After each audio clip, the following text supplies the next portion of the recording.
watching VNEWS Bulletin from Hanoi, and now the headline as usual. Prime Minister Pham Minh Chin's activities as part of his ongoing trip to China.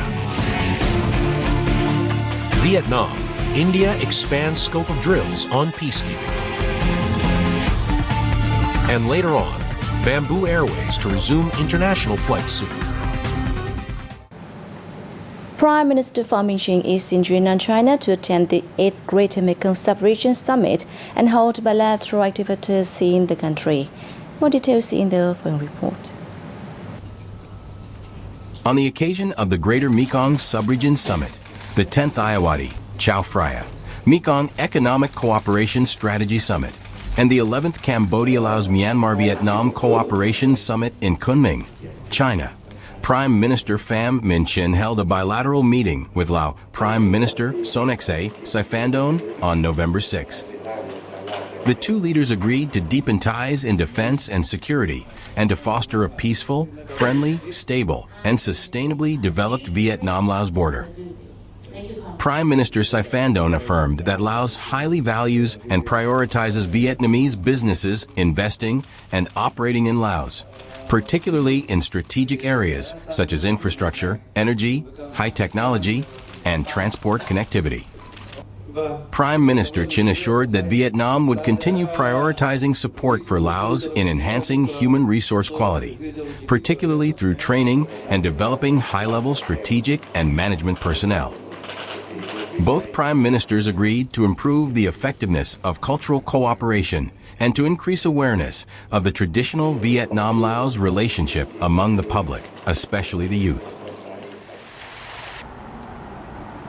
Prime Minister Pham Minh Chin received Wang Ning, Secretary of the Yunnan Provincial Party Committee, in Kunming City on November 6th as part of his ongoing trip to the neighboring country. The Prime Minister called for efforts to raise Vietnam-Yunnan trade turnover to $5 billion and make Yunnan and Lao Cai centers for trade connectivity between China and ASEAN. He also suggested piloting a smart border gate model, enhancing coordination in flood discharge regulation and disaster prevention, and streamlining procedures for Vietnamese citizens in Yunnan. Wang said that his province hopes to promote cooperation with Vietnam in areas of the locality's strengths, such as green energy, distinctive plateau agriculture, and tourism. Besides, Yunnan aims to bolster collaboration with Vietnam in economy, trade, border economy, and the development of advanced manufacturing sectors. At a meeting on November 6th with Lan Tianli, Chairman of Guangxi Zhuang Autonomous Region, the Prime Minister emphasized the mutual support Vietnam and Guangxi have provided each other in their respective journeys toward national liberation and development. The Prime Minister proposed closer cooperation in building standard gauge railway lines connecting Guangxi and Vietnam and in advancing the Smart Border Checkpoint pilot model. Chairman Lan expressed a strong interest in broadening trade and investment collaboration, enhancing customs clearance efficiency with the Smart Border Checkpoint model, and increasing cooperation in areas like the digital economy, electricity trade, border management, and cross-border crime prevention. Prime Minister Pham Minh Chin received President of the Asian Development Bank Masatsugu Asakawa on the same day. Acknowledging the 30-year tradition of strong cooperation, he emphasized the need to further expand the scale of collaboration, proposing that the ADB Bank continue to provide concessional loans for Vietnam's emerging sectors, such as digital transformation, green transition, cloud computing, and large-scale strategic infrastructure projects. Expressing his hope that the Vietnamese government will accelerate the disbursement of ADB funds for development projects, the same day, Prime Minister Pham Minh Chin met with Chinese leading businesses in infrastructure, energy, aviation, and agriculture to bolster bilateral cooperation in the areas. The Vietnamese government leader said he welcomes Chinese investment in the country and highlighted the flourished neighborly friendship between the two countries. He stressed that enterprises of both sides should strengthen cooperation and promote the realization of high-level agreements and specific cooperation initiatives, and make the Vietnam-China Comprehensive Strategic Cooperative Partnership and a community with a shared future that carries strategic significance develop in a deeper and more comprehensive and sustainable fashion.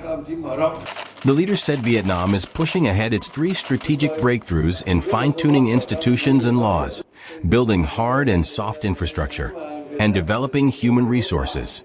He said, affirming it has created all favorable conditions in accordance with current regulations so that Chinese investors could work effectively and sustainably in the country.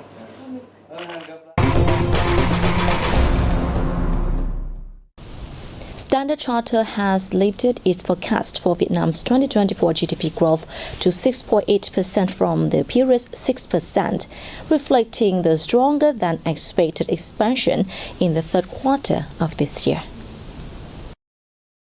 In its recent report, the bank's economist said, Vietnam's economic growth momentum has been relatively strong, with improvement recorded in multiple sectors, such as imports-exports, retail sales, real estate, tourism, construction, and manufacturing.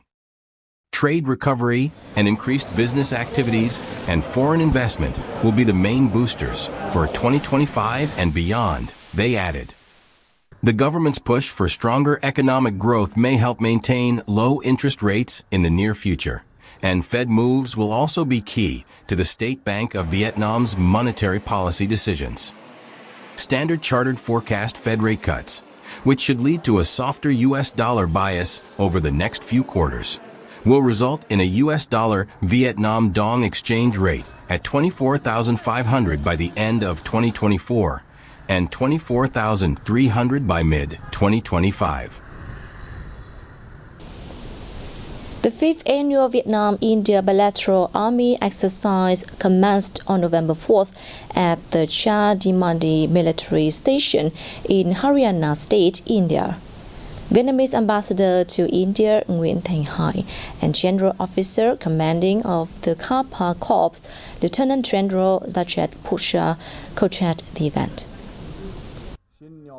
Speaking at the opening ceremony, Lieutenant General Rajesh Pushkar emphasized that defense cooperation is an important pillar of the India-Vietnam Comprehensive Strategic Partnership. The VNBACS aims to foster cooperative partnership, share best practices between the two sides under Chapter 6 of the United Nations Charter on Peacekeeping Operations, Humanitarian Assistance and Disaster Relief, he added. Vietnamese ambassador to India Nguyen Thanh Hai, meanwhile, stressed that VNBACS is a symbol of cooperation between the two armies and has promoted the image of the two countries as responsible members of the world community. VNBACS 2024 is also an opportunity for soldiers of both sides to exchange and learn about each other's cultural, social, and traditional heritage values, the ambassador noted.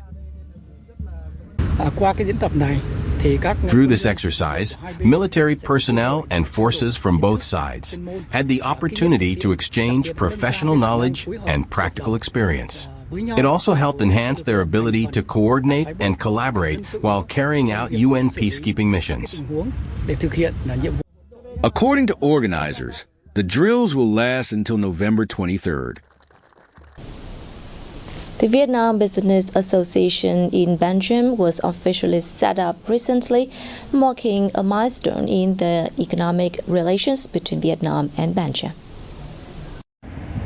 The VBAB board consists of 11 members from various sectors, and it is led by CEO of SIR Taylor Belgium, Nguyen Thanh Vinh, a successful figure in the garment industry with a global business network. Meanwhile, Dao Hong Hai, the founder of the popular Hanoi Station restaurant chain in Brussels, is the Association Secretary General, and Duong Minh Tri, Secretary General of the Belgian-Vietnamese Alliance, serves as Vice President.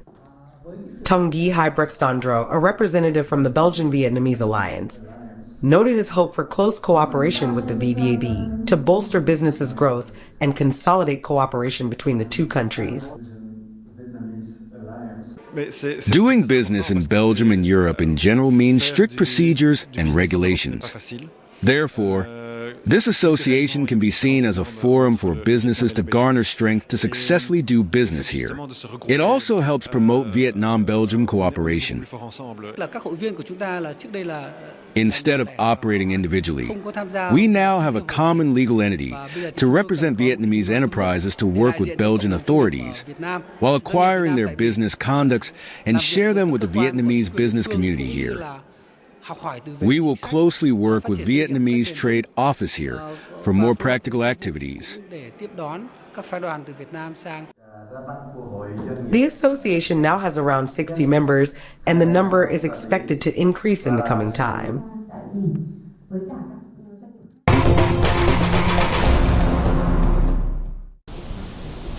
The Vietnam Railway Authority has recently submitted a plan to the Ministry of Transport, proposing the building of a railway route connecting Lao Cai, Hanoi, Hải Phòng, and Quảng Ninh. The route is expected to pass through 10 northern cities and provinces, including the 4 above said localities. The proposed railway will feature 41 stations, including passenger, freight, and technical facilities. The estimated investment for the project is over $7.2 billion. The development schedule suggests that by 2030, construction will begin on the segment linking Lao Cai, Hanoi, and Hải Phòng. The Hải Phòng to Quang Ninh section is set for further study and development after 2030, alongside plans for the coastal railway route connecting Nam Dinh, Thai Binh, Hải Phòng, and Quang Ninh. Monthly aquatic exports have exceeded $1 billion again in October after more than 2 years, signaling a rosy future for the industry, according to the Vietnam Association of Seafood Exporters and Producers. Export value of aquatic products last month saw a rise of 28% year-on-year, bringing the total in the first 10 months of this year to $8.27 billion, up 11.4% year-on-year. Amid a strong rebound in demand for seafood imports in key markets, Vietnamese aquatic exports recorded impressive growth in October. As of the end of October, the total value of seafood exports to China and the US hit $1.5 billion.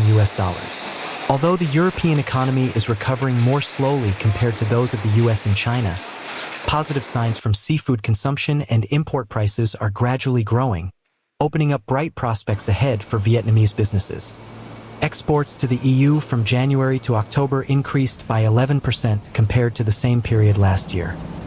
In contrast, those to Japan and the Republic of Korea achieved only modest growth of 1.5% to 2% due to such factors as prolonged inflation. Bamboo Airways will officially resume international flights on November 26, starting with 1 round-trip flight per day on the direct route between Tân Sơn Nhất International Airport in Ho Chi Minh City and Don Muang Ang International Airport of Bangkok, Thailand. The flight marks the airline's return to its regular international flight network after a 1-year hiatus for restructuring. The daily flights between 2 major economic hubs of Vietnam and Thailand are expected to offer convenient travel options for passengers, especially during the upcoming peak holidays. Bamboo Airways selected Thailand as the first international destination in Southeast Asia for its renewed network. The carrier initially launched the Ho Chi Minh City, Bangkok route in April 2022 and Hanoi, Bangkok route from March 2023. To meet increasing travel demand for late this year and early next year, the airline plans to add 2 new aircrafts and increase flight frequency on its existing routes. Thailand welcomed over 1 million Vietnamese travelers in 2023, while Vietnam remains a popular destination for Thai tourists.